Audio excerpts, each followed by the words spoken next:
the adrenaline you get from it, I would compare it to riding motorcycles. You're so immersed in the goggles. When you crash, you're dodging stuff, you're moving.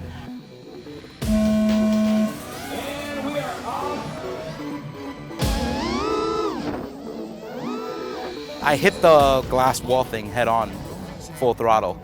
So everybody inside had a really good show because everything was shaking in there, but my quad wasn't happy.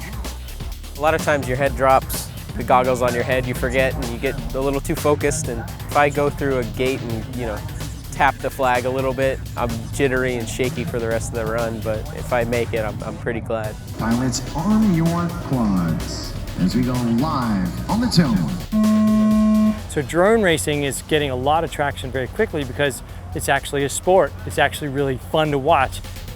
Then you start watching it, then you're like, oh, I want to go do that.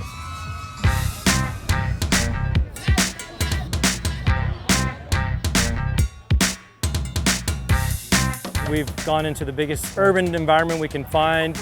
We've gone into the biggest and most dense airspace we could find because we wanted to prove to the community that this is an enjoyable sport, it's safe, it's super thrilling, and the FAA is cool with it.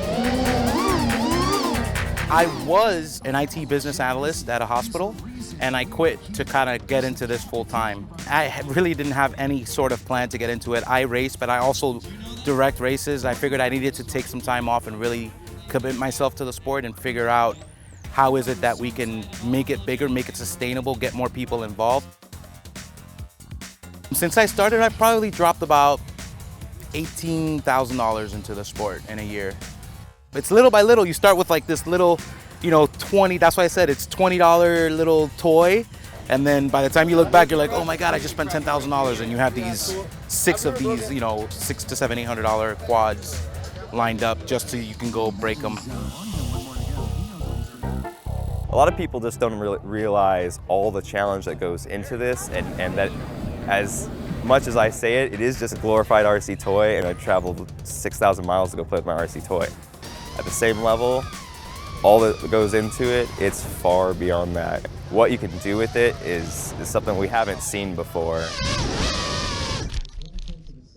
How can we commercialize this now that we know that not every drone in the air is a peeping Tom or a missile toting, or it's not doing something bad, it actually is doing something really great.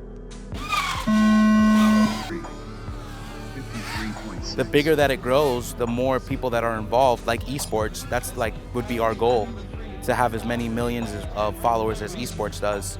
Then it would be sustainable for a lot more people. If this really catches on and becomes the sport of the future is what they're calling it, then the sky's the limit. Esports is their biggest tournaments are $20 million. So we could do that with half of that and be okay.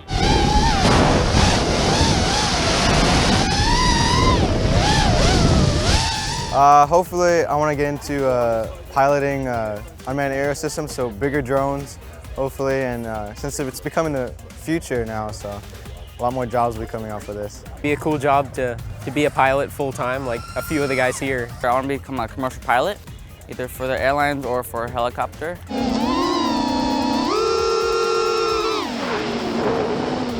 That's the most alluring thing about it, is you can push it, you get the adrenaline, your hands shake, your thumbs are shaking, your heart is racing. You crash and then you just take off the goggles and go home in one piece.